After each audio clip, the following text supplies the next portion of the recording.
Welcome to Great Home Makers. இன்னைக்கு பூண்டு கார சட்னி தான் பார்க்க போகிறோம்.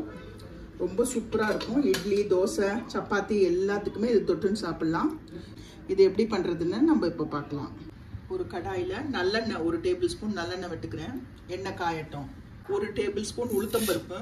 இப்போ இதில் காரத்துக்கு ரெட் சில்லி ஒரு 6-7 போடுறேன். அதோட காஷ்மீரி சில்லி ஒரு 4 கலருக்கு. உங்கள் காரத்துக்கு தகுந்த மாதிரி நீங்கள் போட்டுக்கோங்க.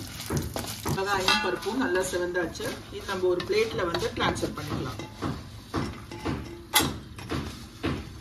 இப்போ இந்த எண்ணெயிலே 1 கப் பூண்டு, உரிச்ச பூண்டு ஒரு 100 கிராம் இருக்கும், அதை போடுறேன்.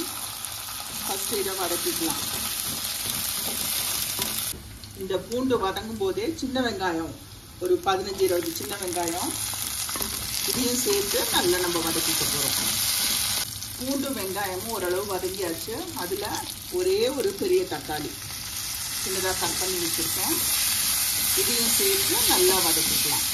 ஒரு சின்ன துண்டு புளி ஆட் பண்ணிக்கலாம். சட்னிக்கு தேவையான உப்பையும் ஆட் பண்ணிக்க போகிறோம். தக்காளியும் நல்லா மசிச்சாச்சு. அடுப்பை ஆஃப் பண்ணிடலாம். கொஞ்சம் ஆறட்டும்.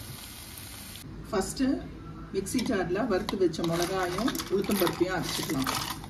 இதுலேயே வறுத்து வச்ச பூண்டு, தக்காளி, வெங்காயம், ஒரு சின்ன துண்டு வெல்லம் போட்டுக்கலாம். கொஞ்சமாக தண்ணி விட்டு இதை அரைச்சிக்க போகிறோம். பாருங்கள், இந்த மாதிரி தண்ணி ரொம்ப விட வேண்டாம். 1 ஸ்பூன் தண்ணி தான் விட்டேன். இந்த மாதிரி நம்ம கெட்டியாக அரைச்சிக்கலாம். இதே கடாயில் ஒரு 2 டேபிள் ஸ்பூன் நல்லெண்ணெய் விட்டுக்கிறேன். எண்ணெய் காஞ்ச உடனே கடுகு ஒரு 1/2 டீஸ்பூன், உளுத்தம்பருப்பு ஒரு 1/2 டீஸ்பூன், கருவேப்பிலை, அரைச்சி வச்ச பூண்டு சட்னியை ஆட் பண்ணிடலாம்.